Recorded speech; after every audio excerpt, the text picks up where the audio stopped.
Znate li da tjestenina sama po sebi uopće ne deblja? I tako je fina, naročito ova po domaćim receptima. Marodi je ime za jednog od vodećih hrvatskih proizvođača tjestenine. A mi danas razgovaramo s gospodinom Stjepanom Marodijem, vlasnikom tvornice, koji je upravo otvorio novi proizvodni pogon.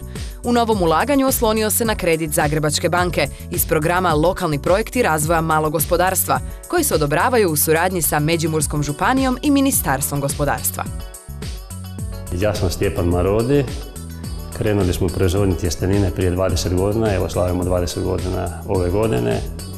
Počeli smo sa jednom kao malom obrtničkom radionicom i danas smo obrtnici. Rasli smo iz godine u godinu, rasla nam je proizvodnja, prodaja i nakon 15 godina takvog rada došli smo do odluke da kupimo parcelu u poslovnoj zoni i izgradimo ovaj objekat i uz veliki angažman vlastitog kapitala, ali i uz pratnju Zagrebačke banke.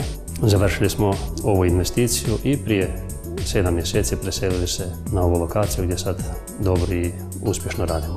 Jedna od ključnih stvari u svakom poslu je komunikacija, tako da je ta dobra komunikacija koja je bila između naše tvrtke i Zagrebačke banke urodila i dobrom suradnjom.